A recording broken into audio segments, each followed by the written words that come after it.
Bonjour et bienvenue sur la mécanique universelle. Alors aujourd'hui nous sommes encore le jeudi 28 avril 2022. C'est la troisième vidéo que je fais sur le livre de Will Durant aujourd'hui, sur le livre de Will Durant, Vie et doctrine des philosophes, dans la partie qu'il consacre à Platon. Je lis, je découvre en même temps que je lis l'analyse de l'étude de Will Durant sur Platon et je commente, voilà, je digresse à partir de cette lecture. Voilà, alors là, je suis à la partie qui s'intéresse à la solution politique et voilà, c'est un petit peu la cité idéale, la forme idéale de gouvernance qu'essaie de réfléchir, sur laquelle essaie de réfléchir Platon. Et il propose des choses qui sont certaines extrêmement d'avant-garde et très, très intéressantes, à mon sens, et d'autres sont limites, on peut vraiment les voir comme une sorte de dictature ou d'eugénisme. Et voilà, ça ne serait pas applicable à la société telle que nous la concevons maintenant. Alors je continue la lecture. Je reprends un petit peu plus haut par rapport à ce que j'ai lu tout à l'heure. Il faut rendre les rapports très fréquents entre les hommes et les femmes d'élite, c'est-à-dire la classe or pour lui, ceux qui sont destinés à gouverner justement. Et très rare entre les sujets inférieurs de l'un ou de l'autre sexe. De plus, alors voilà, toutes ces choses-là sont sur la mécanique universelle, c'est le site sur lequel je développe l'idée selon laquelle l'humanité est destinée à atteindre sa perfection. Et donc, je traite justement aussi de l'eugénisme actuel tel que je l'observe dans la société depuis le néolibéralisme. C'était déjà comme ça dans la société un petit peu avant, mais je pense qu'elle avait une vision plus éthique, plus morale que maintenant. Mais morale, c'est pas le terme qu'il faudrait employer, je l'utilise à défaut d'autre chose.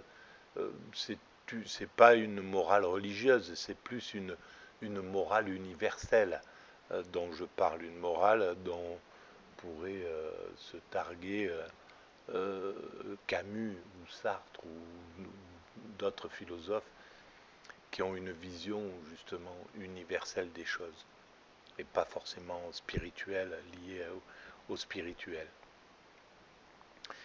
Et donc, nous sommes, à mon sens, dans une sorte d'eugénisme inconscient actuellement.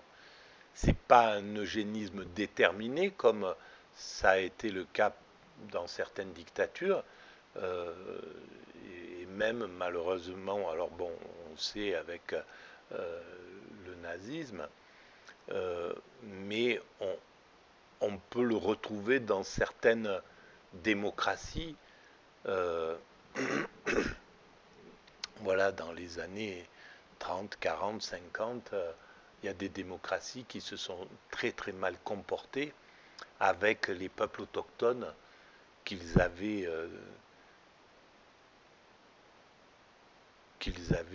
oppressés en prenant leur pays. Voilà, on peut le voir en Amérique ou en Australie, ou voilà. Et donc, cet eugénisme actuel, qui est lié, à mon sens, un petit peu au marché, le marché qui veut que tout soit opérationnel, que tout soit fonctionnel, que tout soit euh, rentable, euh, voilà, et qui n'arrive pas à comprendre que la vie ne s'arrête pas à la rentabilité, à ce qu'un être humain rapporte à la société, à son employeur, ou voilà. C'est pas l'efficacité telle qu'elle est pensée par le marché actuel, euh, elle est extrêmement limitée. Et c'est pourquoi le marché, inconsciemment, propose, sans avoir vraiment réfléchi à ce que serait un monde sans, par exemple, ce qu'on appelle les handicapés mentaux, ce qui naîtrait avec une sorte d'handicap tel que le pense la société, et en fait qui est une différence, puisqu'ils existent dans ce monde, puisque tout ce qui apparaît sur ce monde, forme ou difforme, a sa raison d'être, il y a une raison à sa présence au monde. Et j'essaye de le démontrer sur la mécanique universelle, l'importance de ces vies. Et donc en proposant aux parents d'avorter, quand ils détectent un chromosome défaillant, je pense que ce monde est dans un eugénisme inconscient.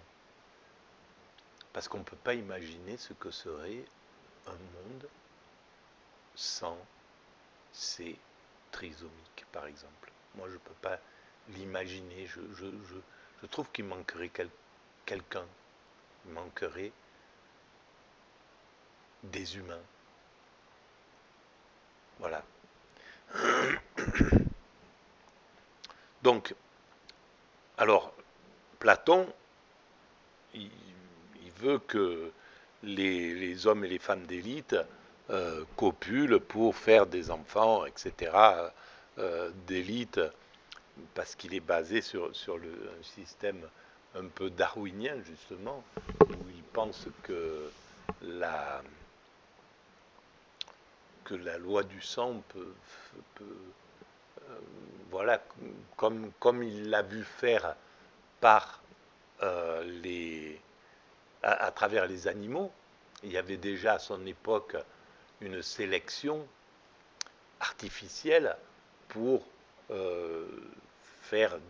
pour améliorer les races, etc., d'animaux. Et donc il pense que pour les hommes, ça doit être comme ça. Il ne comprend pas que cette diversité pour l'homme, et je pense même pour les animaux d'ailleurs, mais que la diversité est une richesse extraordinaire. Et d'ailleurs, Athènes est l'exemple de la richesse importante de la diversité par rapport à Sparte qui justement était sur un principe eugéniste. Et Athènes avait le pouvoir. Et c'est Athènes qui restait dans l'histoire. C'est Athènes qui avait l'art, c'est Athènes qui avait la sensibilité, c'est Athènes qui avait la pensée, etc. Donc, c'est bien que la diversité est très importante. Et la diversité englobe tout ce que les êtres humains sont, toute la diversité humaine, y compris ce qu'on décrit comme handicapés, alors qu'ils sont juste différents. Voilà. Et donc une société, au lieu d'aider les parents à vivre correctement avec des enfants qui auraient un handicap, on préfère la solution la plus eugéniste et la plus insensée, en fait, inconsciente. Et on le voit, ce néolibéralisme n'a pas de cœur dans ce sens-là. Il est que sur un esprit froid, sur un QI, et il n'emploie pas son QE. Donc je continue. De plus, il faut élever les enfants des premiers et non ceux des seconds, si l'on veut avoir un troupeau qui conserve toute sa beauté sans dégénérer. Quant aux jeunes gens qui se seront signalés à la guerre ou partout ailleurs, on leur accordera, entre autres récompenses, des relations plus fréquentes avec les femmes. Ce sera un prétexte pour que la plupart des enfants proviennent de ces unions. Voilà, alors là c'est à gerber, quoi, hein, bien sûr, parce que on ne peut pas imaginer un monde comme ça aujourd'hui. Et je pense que ça choquait pas à son époque, très certainement. Je ne sais pas, hein, parce que ça n'a pas été employé, en fait, ça n'a pas été remarqué, utilisé par la société, alors que Platon était lu, et il a été lu et relu jusqu'à ce qu'on en perde la trace et que le monde arabe le ramène à l'Occident. Mais c'est pas pour ça qu'on a élevé les Romains qui devaient avoir lu Platon, bien sûr. Surtout que certains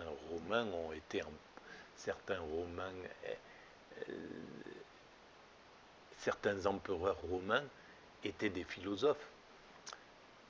Mais c'est pas pour ça qu'ils sont allés piocher dans cette proposition d'État, de système, pour l'appliquer à la société romaine. Donc, mais notre société, pourvue de beaux enfants, doit être protégée, non seulement contre la maladie et la détérioration au sens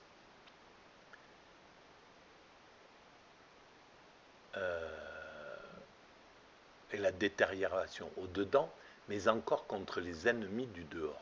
Elle doit être prête, s'il le faut, à affronter la guerre avec succès.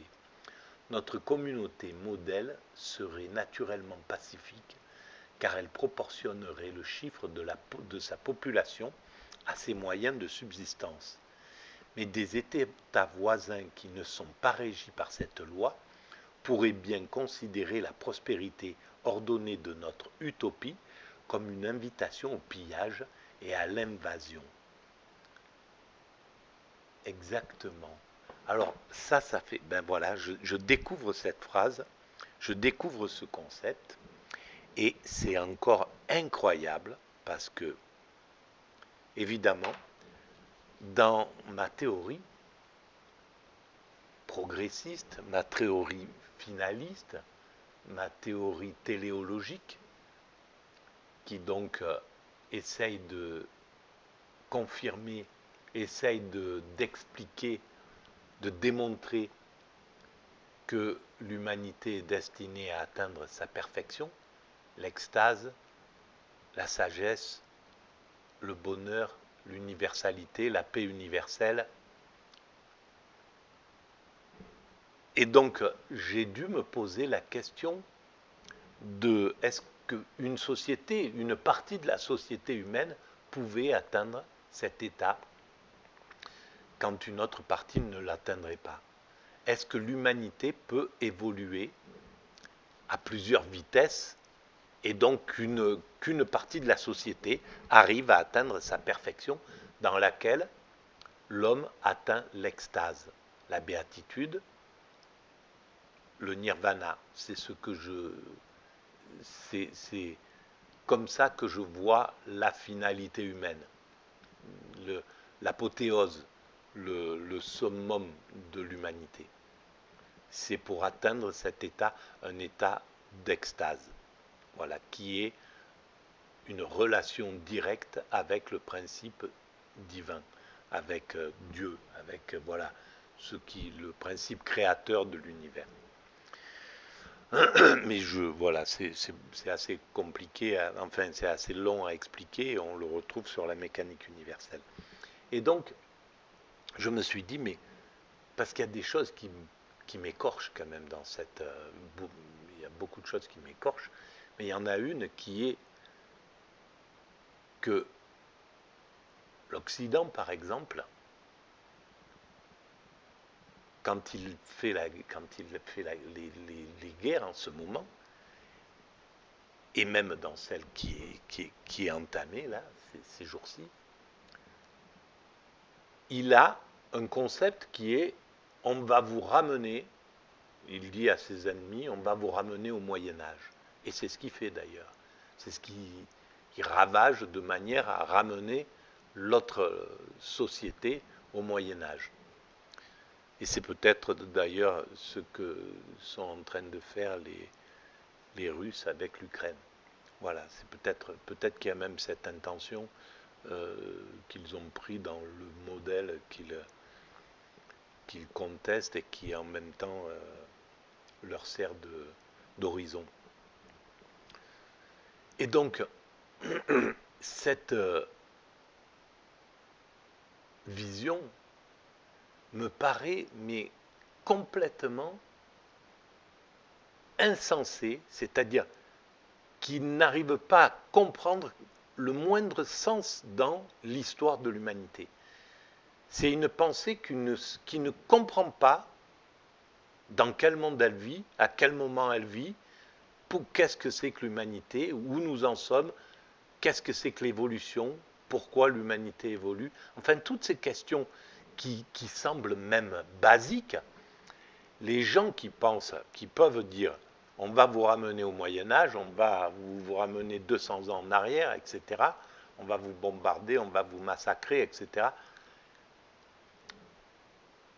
sont comme des aveugles qui avancent avec des œillères et qui ne voient plus rien que ce qu'ils ressentent au bout de leur nez. Ils n'arrivent pas à lever la tête au ciel et à comprendre que nous sommes sur une terre perdue au milieu de l'univers. Enfin bref, qu'il y a que l'humanité a une histoire, que nous sommes sortis de la nature, des primates, nous sommes des hommes constructeurs, nous faisons évoluer l'humanité, nous en sommes là et nous continuons après nous, l'humanité continue après nous.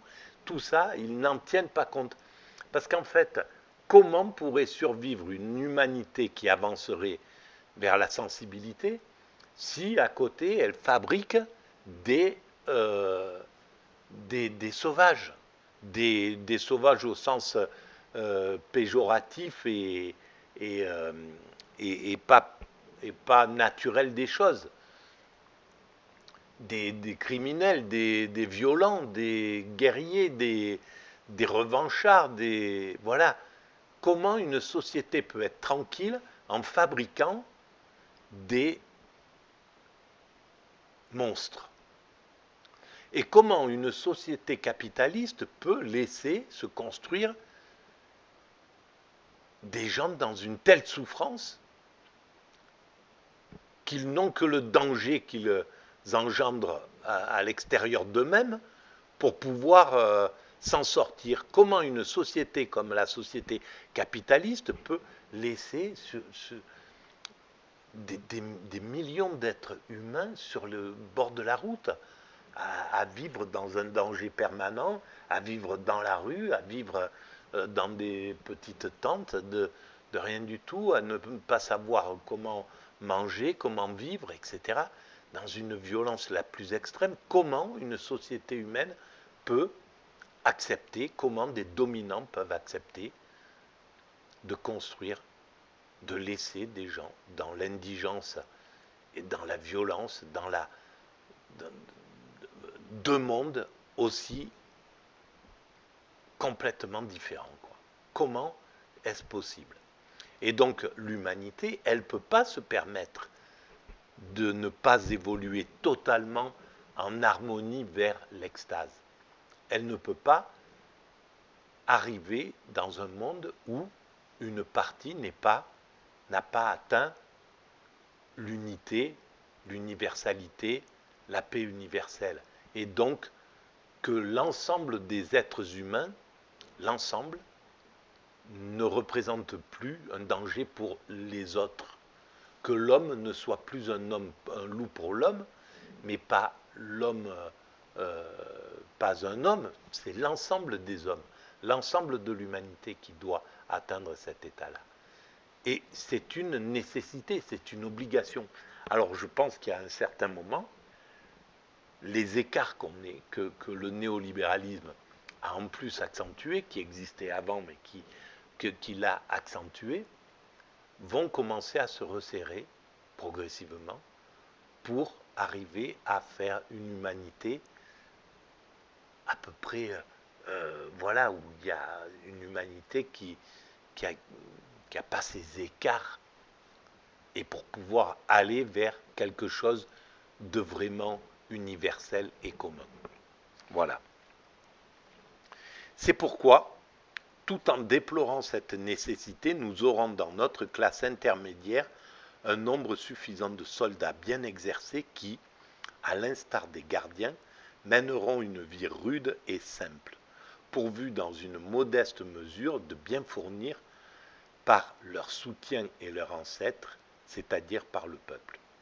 D'ailleurs, il faut prendre toutes les précautions possibles pour éviter les causes de conflit. La cause initiale est le surpeuplement. Eh bien, déjà, ils pensaient comme ça. Euh, et je pense que c'est faux. Je pense que la Terre, effectivement, peut faire vivre 10 milliards d'êtres humains si on est en paix, bien entendu. Et peut-être davantage, d'ailleurs. On peut arriver, si on atteint un degré de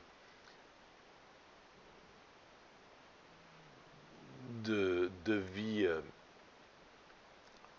où on ne pompe plus sur les énergies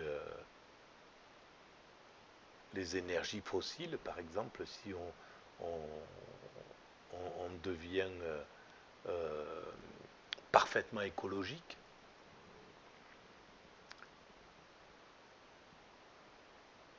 Ah, je suis très très fatigué. Pardon, je suis désolé, mais je n'aurais pas dû entamer cette vidéo parce que je respire très très très très mal. Et donc mon cerveau est complètement mal oxygéné.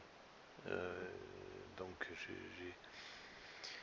c'est très très difficile de parler là. Mais je vais aller jusqu'au bout parce qu'en fait je voulais pouvoir entamer demain la solution morale, le 9e chapitre.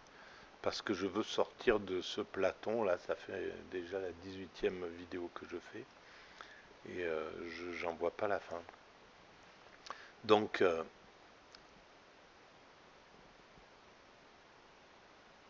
un nombre suffisant de soldats bien exercés qui, à l'instar des gardiens, mèneront une vie rude et simple, pourvus dans une modeste mesure de bien fournir par leur soutien et leurs ancêtres, c'est-à-dire par le peuple.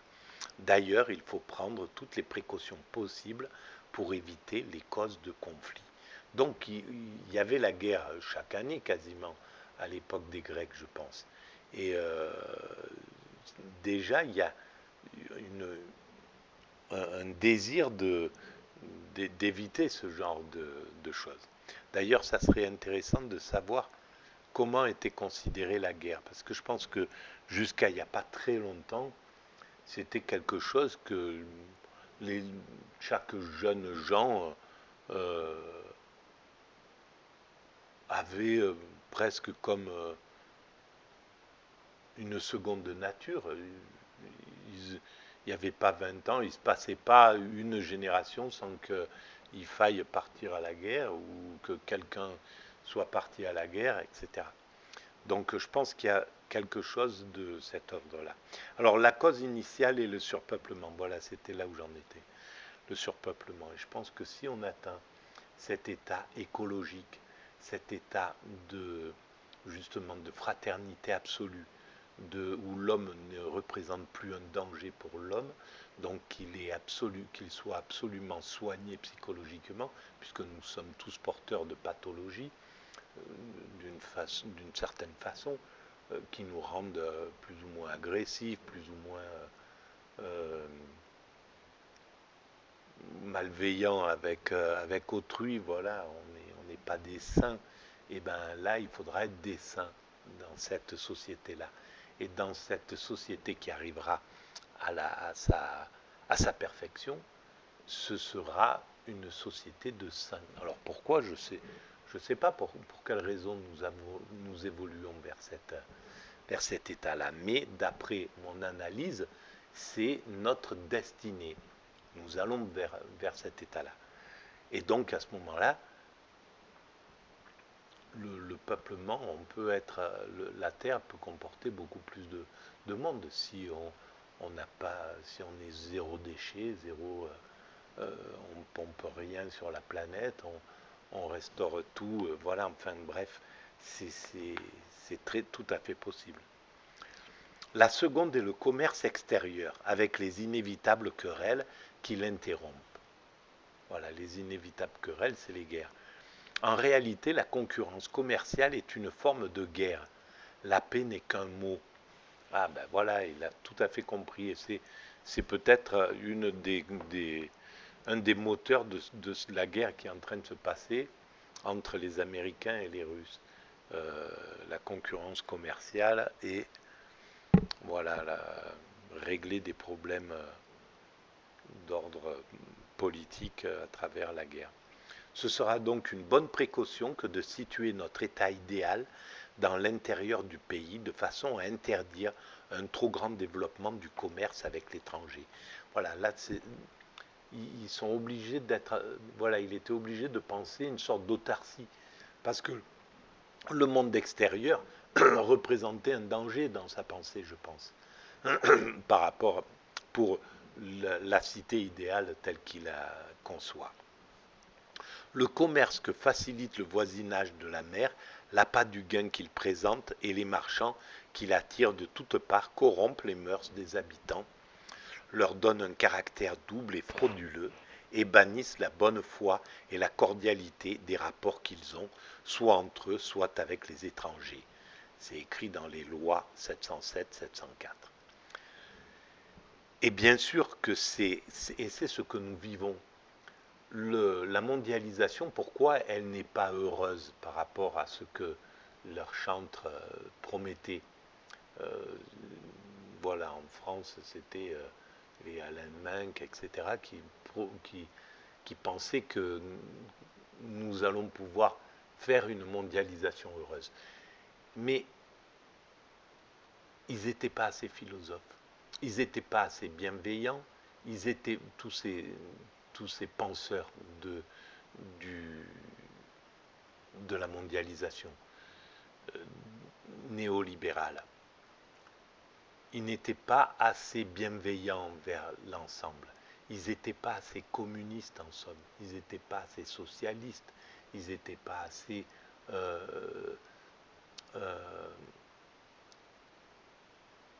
social pour rendre cette mondialisation heureuse, parce qu'elle aurait pu l'être. Il aurait suffi de ne pas lui laisser la liberté, de lui préconiser, même de l'obliger à non pas une compétition féroce, mais une compétition respectueuse, amicale, comme dans les sports, voilà, comme dans le rugby, une compétition qui respecte l'autre, qui respecte son adversaire et avec qui, une fois que la compétition est faite, on fait la fête, justement. Et donc, si on avait une compétition qui élève l'ensemble de l'humanité, et non pas comme ce qui s'est passé, c'est-à-dire les patrons, le patronat occidental qui est allé rechercher des esclaves dans le monde en délocalisant il est allé rechercher ce que leurs grands-parents, en somme, le patronat de 1850-1860, avait comme servitude avec le peuple qu'il employait, avec les ouvriers qu'ils employaient. Et c'est ce qu'a fait le patronat occidental. Et ça, ces penseurs-là, ils auraient dû taper du poing sur la table, dire non, non, non, ça ne marche pas comme ça. Vous allez apporter de l'élévation par toutes nos lois, puisque vous êtes fiers de... On a acquis pendant 200 ans de lutte sociale des acquis sociaux pour les ouvriers. C'est ce qu'on va exporter partout dans le monde. Voilà, mais ce n'est pas ce qui s'est fait. La mondialisation aurait pu être heureuse si elle avait été respectueuse. Le commerce requiert pour le protéger une forte marine. Et l'impérialisme naval ne vaut pas mieux que le militarisme. Ben là, je pense que c'était une petite critique à l'égard des Anglais dans les années 20 quand écrivait Will Durant. En tout cas, la responsabilité de la guerre incombe à un petit nombre.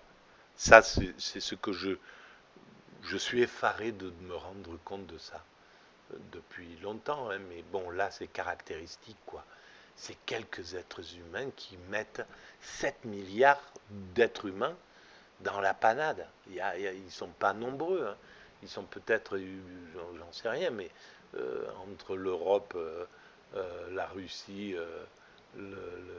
voilà, tous ceux qui participent à cette guerre actuelle, l'OTAN, etc., combien ils sont à décider, à avoir choisi le fait de pousser à la guerre plutôt que la paix. Combien? Mais c'est effarant, quoi. Et nous sommes 7 milliards d'êtres humains, il y a une planète entière. Donc ils ne sont même pas conscients de la responsabilité qu'ils ont, ces chefs d'État qui déclarent ça. Ils font ça comme n'importe quel inconscient, quoi. Un type qui, voilà, un gosse qui jette un pavé sur un train qui passe en dessous pour s'amuser, sans penser aux conséquences de ce qu'il fait. Ce sont des enfants. Il n'y a pas de réflexion sur les conséquences. Voilà, ils imaginent des petites conséquences, mais jamais, ils n'arrivent même pas à concevoir que ça ne se passe jamais comme ils le pensent. Ça ne s'est jamais passé comme ils le pensaient. Voilà, une petite déclaration de guerre en 14 a entraîné la boucherie qu'on a connue. Un petit truc a fait qu'une humiliation, plus, etc., plus une oppression, le fait de vouloir opprimer les Allemands, au lieu de... Bon, voilà, ils avaient des torts, ils avaient des choses à rembourser, très certainement, par rapport à la guerre 14, mais on leur a mis le couteau sous la gorge. Et on a entraîné du ressentiment qui ont laissé émerger un psychopathe qui, voilà, etc. Donc il y a une responsabilité dans cette chose-là, mais c'est un petit nombre qui décide, et qui décide en toute inconscience. C'est bien ça. Ils maîtrisent quelques petits trucs, mais ils ne maîtrisent pas la logique de une fois que le truc est parti, voilà, c'est fini, quoi. Euh, Derrière, après, ils pédalent dans la semoule pour réussir à aller jusqu'au bout une fois que c'est parti la guerre. Et là, on est peut-être à l'horizon, et je pense même à l'horizon d'une guerre mondiale. Ça me paraît tout à fait l'axe dans lequel la surdité là actuelle, de tous les côtés, des deux côtés, côté OTAN comme côté russe, la surdité nous dirige directement vers la guerre. Il n'y a plus la capacité mentale de faire la paix. Il n'y a plus la capacité humaine, il n'y a plus la capacité, la hauteur de vue d'un être humain qui peut dire bon c'est bon, ok, on arrête, on fait la paix quoi. Ils n'en sont pas capables, comme de, de primates qui se battent pour la domination. Ils ne peuvent pas arrêter tant qu'ils ne sont pas capables de poser les armes et de dire bon c'est bon, on arrête le combat quoi. Il faut qu'il y en ait un qui se couche, il faut qu'il y en ait un qui fasse acte de soumission. Et donc ils sont chacun des deux dans la peur d'être obligés de faire cet acte de soumission. C'est pour ça qu'ils vont jusqu'au bout et qu'ils n'ont pas la place de faire passer la conscience. Un petit nombre, un combat, un petit nombre. La masse étant composée d'amis. Mais ça, il a tout à fait compris. C'est-à-dire que le peuple, il est tout à fait apte, ça c'est ce que j'écris sur la mécanique universelle depuis 20 ans déjà. Le peuple est déjà apte depuis très longtemps à la concorde, à la paix, à l'universalité, à la fraternité, etc. C'est les dominants qui n'y sont pas. Certains dominants n'y sont pas, quoi. Voilà. Bien sûr, il y a des dominants qui sont, par exemple, ceux qui ont fait la société des nations, voilà, c'est des dominants aussi. C'est les dominants universalistes, les dominants conscients.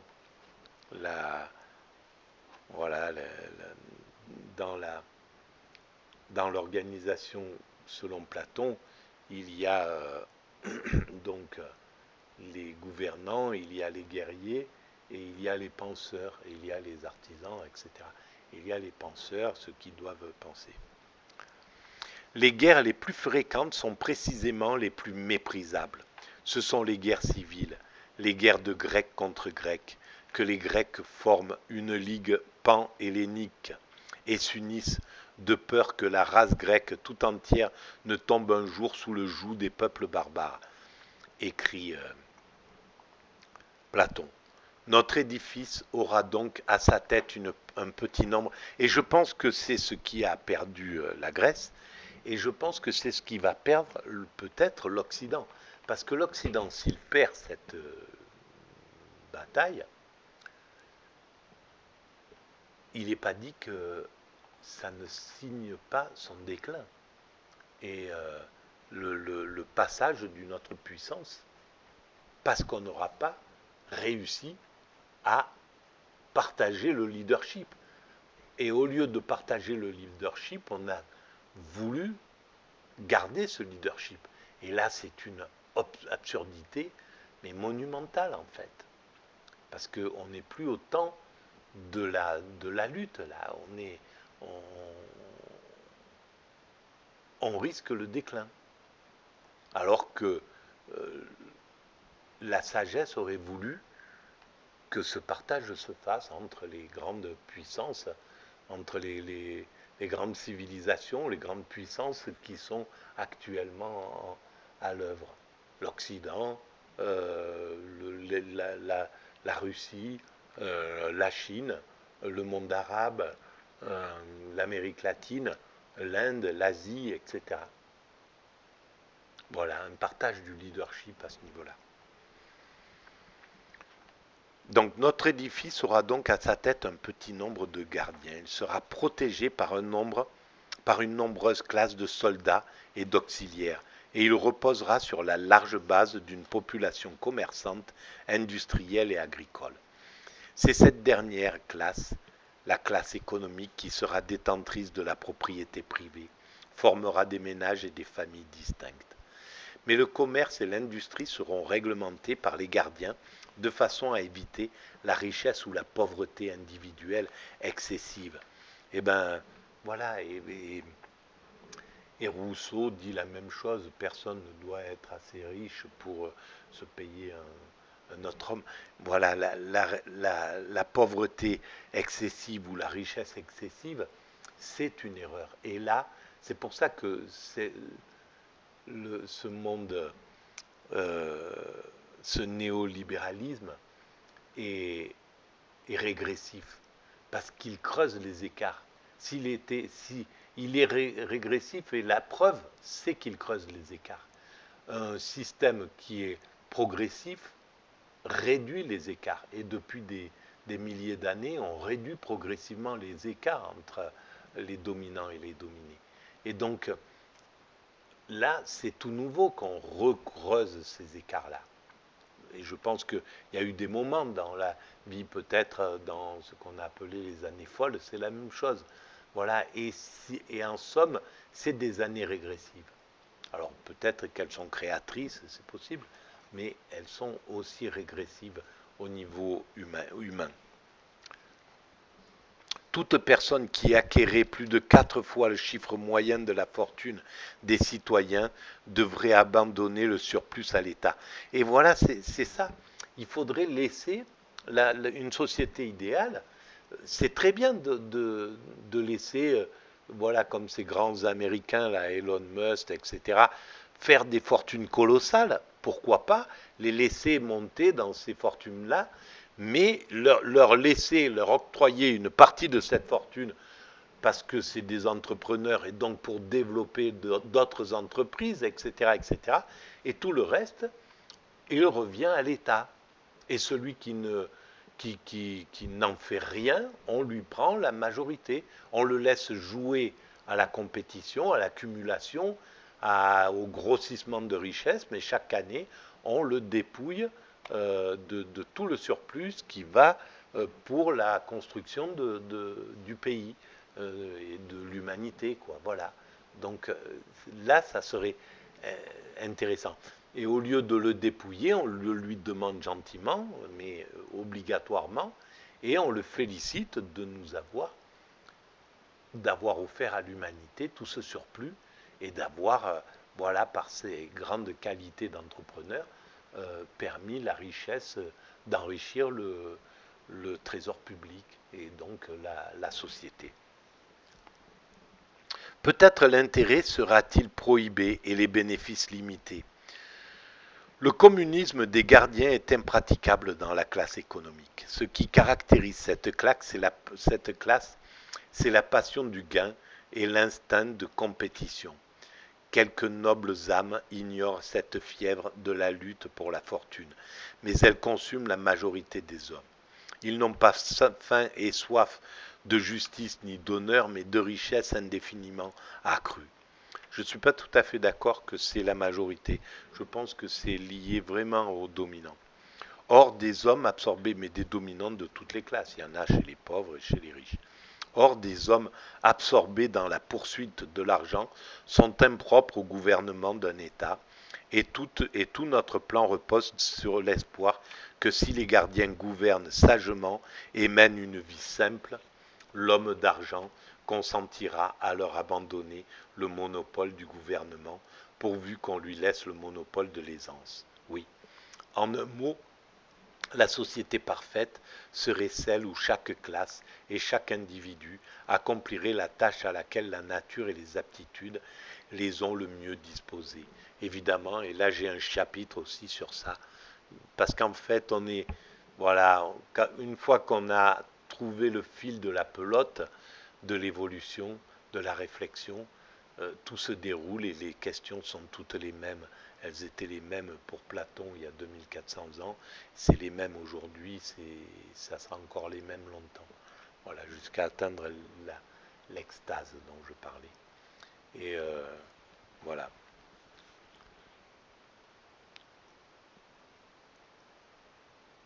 En un mot, la société parfaite serait celle où chaque classe et chaque individu accomplirait la tâche à laquelle la nature et les aptitudes les ont le mieux disposés, où aucune classe ni aucun individu ne gênerait les autres, mais où tous contribueraient à former dans la diversité un tout puissant et harmonieux.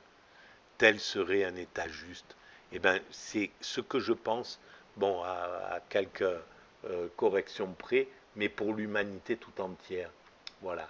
Et en enlevant la guerre, les choses comme ça, etc. Voilà. Ben, je suis arrivé à la fin. Je suis désolé pour cette lecture laborieuse. Et toutes mes lectures sont laborieuses et c'est lié à ce problème de, à ce problème d'étouffement, tout simplement. Disons le mot. Voilà, je vous remercie. À très bientôt.